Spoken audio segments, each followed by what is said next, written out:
नमस्कार विद्यार्थियों, जोबनेर पीजी महाविद्यालय ऑनलाइन क्लासेस में आपका फिर से स्वागत है। आज हम बीएससी पार्ट सेकंड बॉटनी में एक नया टॉपिक लेकर के आए हैं, रंध्र की संरचना एवं उसके प्रकार। देखिए विद्यार्थियों, पिछली कालांश में हमने जो पेपर था अपना बायोटेक्नोलॉजी वाला, वो पेपर कंप्लीट हो चुका था। आज ये नया पेपर का पहला टॉपिक हम पढ़ रहे हैं, रंध्र की संरचना एवं प्रकार। रंध्र के बारे में यदि हम बात करें तो ये कोई लोक प्रचलित शब्द जैसा प्रतीत होता है, क्योंकि हम वनस्पति शास्त्र के अंदर रंध्र की संरचना को कक्षा 9th, 10th, 11th और 12th में बायोलॉजी के अंतर्गत हम पढ़ चुके हैं, परंतु जो हम ऊपरी कालांशों में चले जाते हैं तो उसका विस्तृत अध्ययन करने को अपने को मिलता है।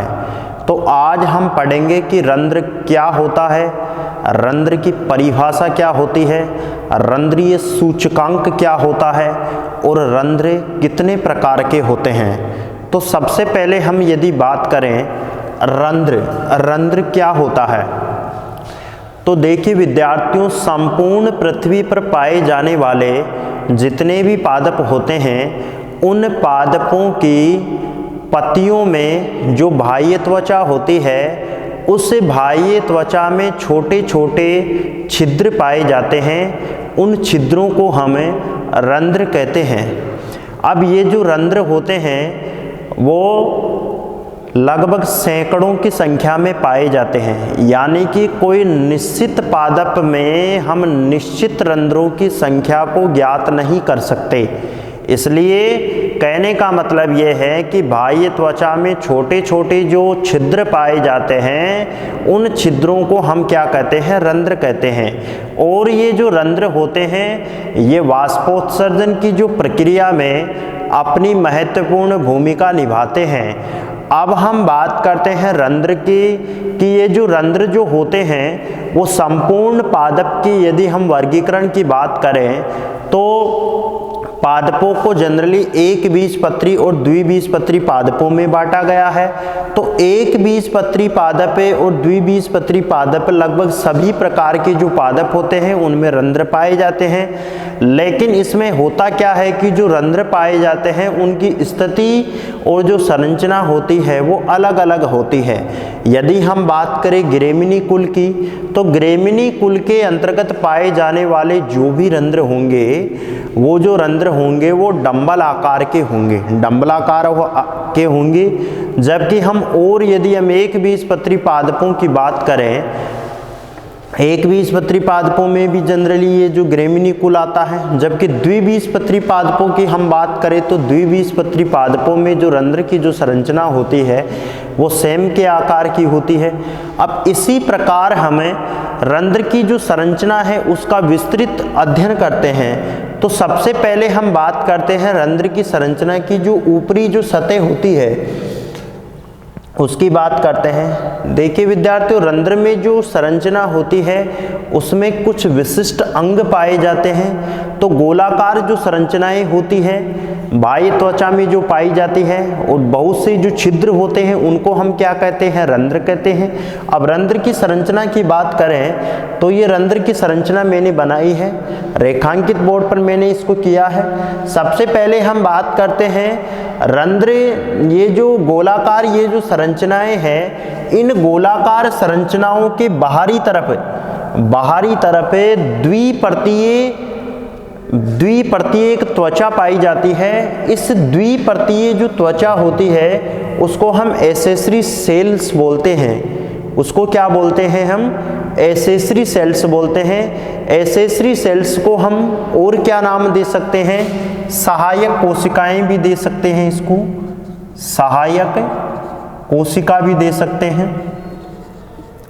तो ये जो कोशिकाएं हैं, इन कोशिकाओं का कार्य क्या होगा कि जो आंतरिक जो रंध्र जो पाए जा रहे हैं उन सभी रंध्रों की सुरक्षा प्रदान करने का जो कार्य करेगा वो कौन करेगी, एसेसरी कोशिकाएं करेगी। अब बात करते हैं कि सुरक्षा का कार्य ये कैसे करेगी।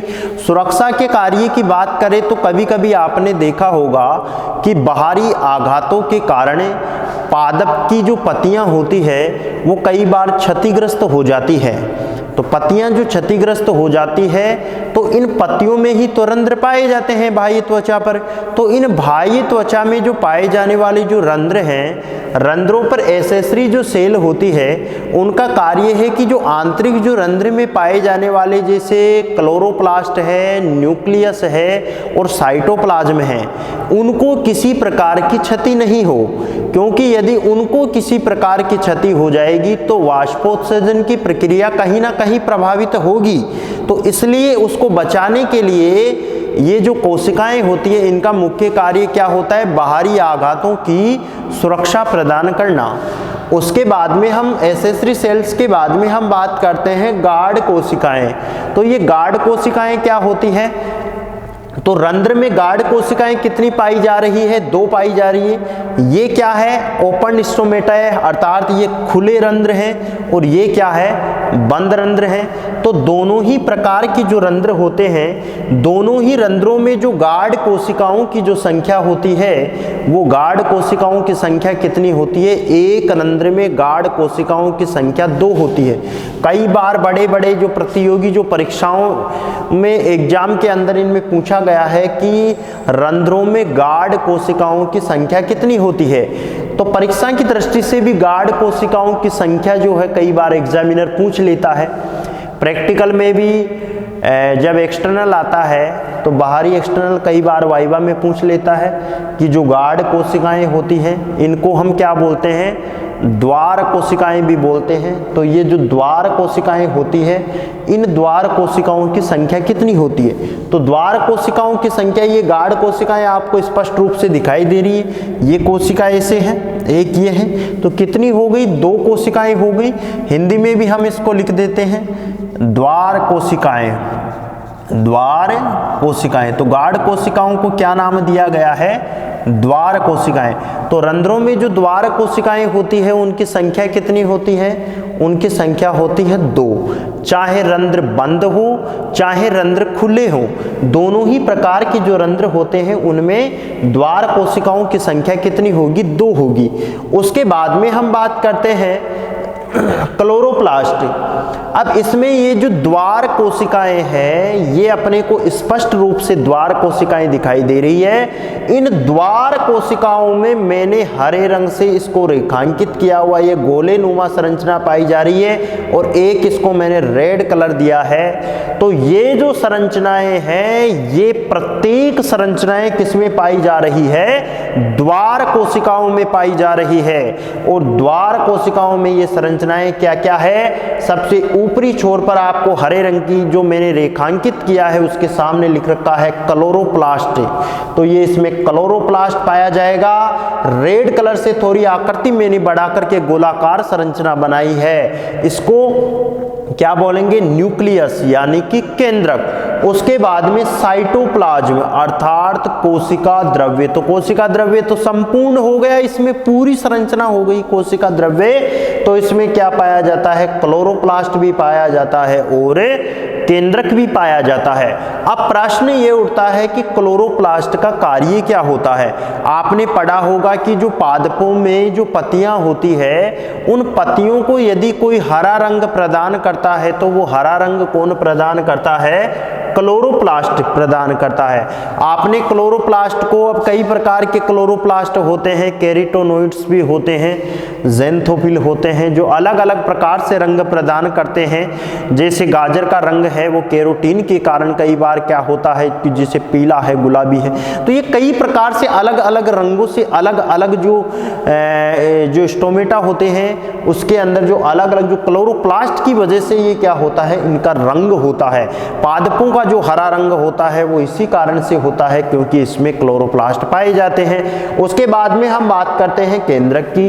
तो केंद्रक आप जानते हो कि संपूर्ण जो शरीर की जो स्थिति और जो संतुलन का जो कार्य करता है वो क्या करता है, केंद्रक ही करता है। केंद्रक के बारे में हमने पढ़ा भी था, फर्स्ट ईयर में भी पढ़ा था हमने कि केंद्रक की संरचना रॉबर्ट ब्राउन ने की थी ट्रेडिस्केसिया पादपों में। तो ये जो केंद्रक होता है ये क्या करता है, रंध्र को स्थिति और संतुलन का जो कार्य करेगा वो क्या करेगा, केंद्रक के द्वारा किया जाएगा। उसके बाद में साइटोप्लाज्म की बात करते हैं, तो साइटोप्लाज्म का मतलब क्या हो गया, कोशिका द्रव्य हो गया। कोशिका द्रव्य में ये विभिन्न प्रकार के कुछ मटेरियल्स भरे होते हैं, जो अपने को क्या है कि अपन नग्न आंखों से इन मटेरियल्स को नहीं देख पाते हैं। इनमें जो मिश्रण होता है अर्थात विलयन भरा होता है, इनको हम स्पष्ट रूप से नहीं देख पाते हैं। तो ये हो गया इसका साइटोप्लाज्म, अर्थात ये क्या हो गया, कोशिका द्रव्य हो गया। उसके बाद में हम बात करते हैं, यहाँ पर मैंने एक शब्द लिखा है पोर। पोर का मतलब क्या होता है, छिद्र होता है। आपको ये दिखाई दे रहा है आराम से, जो रंध्रों की जो खुलना और जो बंद होना जो किस पर निर्भर रहता है, रंध्रों की स्पीड दाब पर निर्भर रहता है।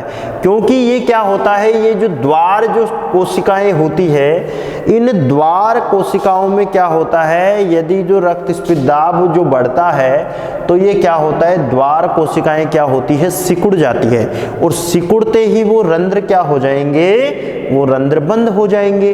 और जो ही ये वापस जब फैलेगी, दाब इनका कम होगा, तो ये रंध्र क्या हो जाएंगे, खुल जाएंगे। तो ये रंध्रों के बंद होने और खुलने का जो कारण है वो इनका स्फीत दाब है। रंध्रों की स्फीतता के कारण ही रंध्र खुलते हैं और बंद होते हैं। ये बात हो गई अपने रंध्रों की संरचना की बात हो गई। अब हमें रंध्रों के जो प्रकार होते हैं, अर्थात रंध्र कितने प्रकार के होते हैं, उनके बारे में हम अध्ययन करेंगे। ये रंध्रों की संरचना हो गई, रंध्रों के प्रकारों के बारे में अध्ययन करते हैं। सबसे पहले हम प्रकार की बात करें तो पहला जो प्रकार है वो है अल्फा अल्फा। पहला जो रंध्र का जो प्रकार है वो कौन सा है, अल्फा अल्फा। देखो कि नाम से ही ये कुछ अपना जाना पहचाना नाम लग रहा है, अल्फा अल्फा। तो अल्फा अल्फा प्रकार के जो रंध्र होते हैं वो दिन के समय खुलते हैं और रात्रि के समय ये जो रंध्र होते हैं वो बंद हो जाते हैं। और ये जो रंध्र होते हैं, ये रंध्र कौन कौन से पादपों में पाए जाते हैं, जनरली हम देखें तो सेम है, ये मटर है, और कई जो द्विबीजपत्री जो दलहनी जो पादप होते हैं, द्विबीजपत्री जो दलहनी जो पादप होते हैं, उनमें अल्फा अल्फा प्रकार के रंध्र पाए जाते हैं। उसके बाद में हम बात करेंगे, दूसरा जो प्रकार है वो है आलू प्रकार के रंध्र। आलू प्रकार के रंध्र दूसरा जो प्रकार है विद्यार्थियों वो कौन सा है, आलू प्रकार के रंध्र। आलू प्रकार के रंध्र।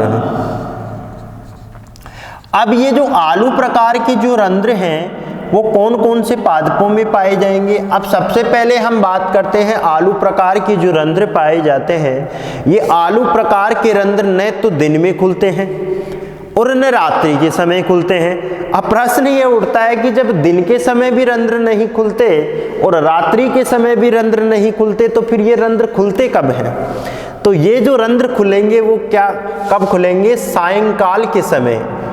कब खुलेंगे, सायंकाल के समय। सायंकाल, तो ये रंध्र कब खुलेंगे, सायंकाल के समय। कई बार प्रश्न पूछ लिया जाता है कि आलू प्रकार के जो रंध्र होते हैं वो कब खुलते हैं, तो इसका उत्तर क्या होगा, सायंकाल के समय। सायंकाल का समय आप जानते हो कि 6 से लेकर के 8 बजे तक सायंकाल का समय होता है, जब गोधूली बेला होती है, जब गायें चर कर के आती है, और जब गायें चर कर के आती है और जब उनके पैरों से जब धूल उड़ती है, तो उस समय को क्या बोलते हैं, गोधूली बेला।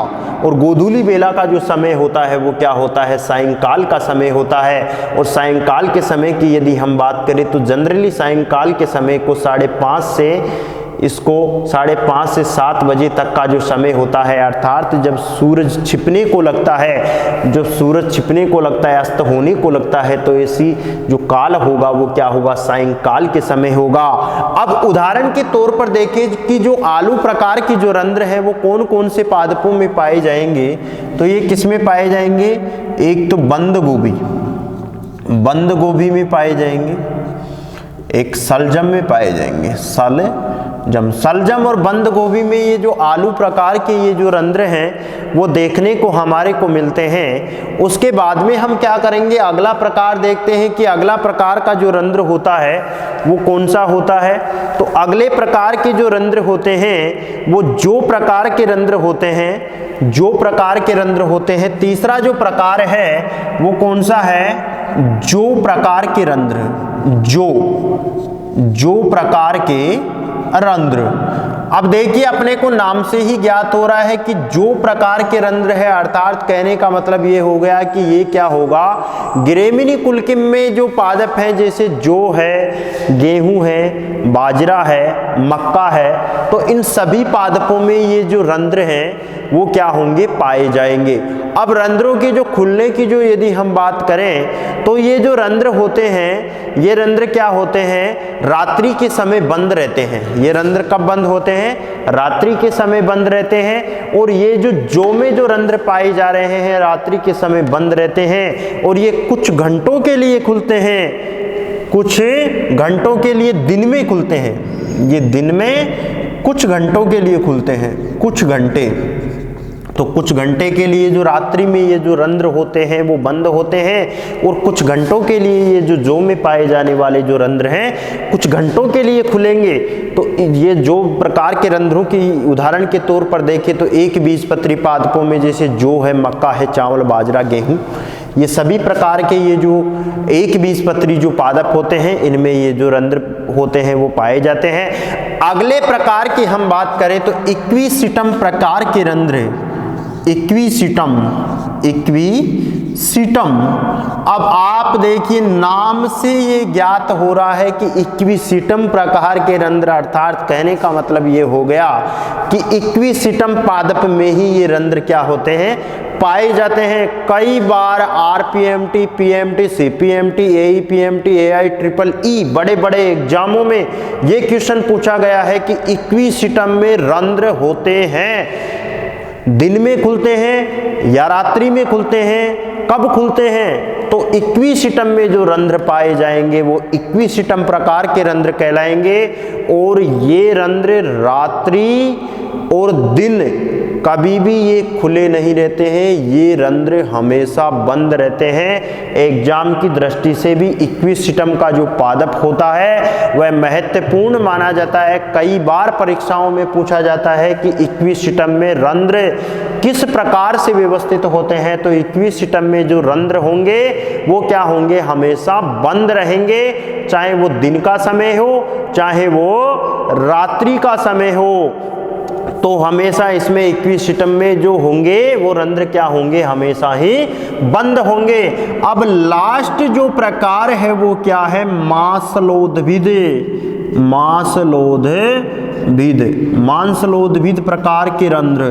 अब मांसलोद्भिद प्रकार के रंध्र देखिए विद्यार्थियों, आपको नाम से ही ज्ञात हो रहा है कि जितने भी जो रेगिस्तान में जो पादप पाए जाते हैं जिनको पानी की अत्यधिक कम आवश्यकता होती है उन पादपों में ये रंध्र पाए जाते हैं। कौन से रंध्र पाए जाते हैं, मांसलोद्भिद प्रकार के रंध्र पाए जाते हैं। तो ये जो रंध्र होते हैं ये रंध्र क्या होते हैं, रात्रि में खुलते हैं और दिन के समय ये रंध्र क्या होते हैं, बंद रहते हैं। ध्यान देने योग्य बात है कि मांसलोद्भिद जो पादप होते हैं उनमें जो रंध्र होते हैं वो रात्रि के समय क्या होते हैं, रात्रि के समय खुलते हैं और दिन के समय ये रंध्र क्या होते हैं, बंद होते हैं। तो इसमें उदाहरण के तौर पर हम यदि देखें तो नागफनी, नागफनी है, कैक्टस,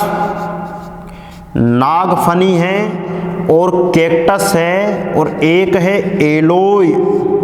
तो ये तीन पादपों के उदाहरण के तौर पर देखें तो मांसलोद्भिद जो पादप होते हैं उन मांसलोद्भिद पादपों में नागफनी है, कैक्टस है और एलोय है। तो इस प्रकार इन पादपों में ये जो रंध्र होते हैं वो क्या होते हैं, हमेशा क्या होते हैं, ये रात्रि के समय ही खुलते हैं। ये दिन के समय ये रंध्र कभी भी नहीं खुलते हैं। इसके बाद में हम थोड़ा पढ़ेंगे कि रंध्रीय जो सूचकांक होता है वो क्या होता है, उसका सूत्र कई बार एग्जाम में पूछ लिया जाता है कि रंध्रीय सूचकांक का सूत्र बताइए।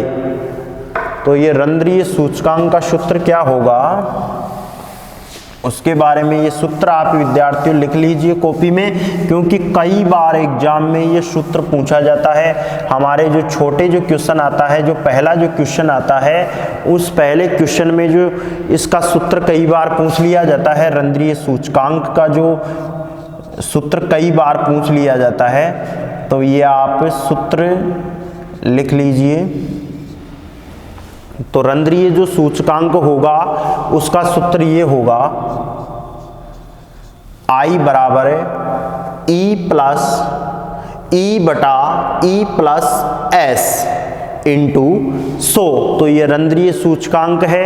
I पर यहां पर किसको निरूपित किया गया है, रंध्रीय सूचकांक, रंध्रीय सूचकांक को निरूपित किया गया है। उसके बाद में S जो है यहाँ पर एक इकाई क्षेत्र में उपस्थित रंध्रों की संख्या, एक इकाई क्षेत्र में उपस्थित रंध्रों की संख्या। तो E का मतलब क्या हो गया, एक इकाई क्षेत्र में उपस्थित रंध्रों की संख्या, और S का मतलब हो गया एक इकाई क्षेत्र में उपस्थित उपचर्मी कोशिकाएं या अधिचर्मी कोशिकाओं की संख्या इंटू 100। तो ये क्या हो गया, रंध्रीय सूचकांक हो गया। तो इस प्रकार ये रंध्रीय सूचकांक के बारे में भी कई बार एग्जाम में छोटे क्वेश्चन के तौर पर पूछ लिया जाता है। तो आज हमने रंध्र की संरचना का अध्ययन किया। रंध्र कितने प्रकार के होते हैं, 5 प्रकार से हमने रंध्र की विस्तार पूर्वक चर्चा की, और उसके बाद में हमने रंध्रीय जो सूचकांक होता है उस रंध्रीय सूचकांक का सूत्र क्या होगा उसके बारे में विस्तार पूर्वक चर्चा की। इसके बाद में हम आगामी क्लास में एक नया टॉपिक लेकर के आएंगे। तब तक के लिए सभी विद्यार्थियों को धन्यवाद।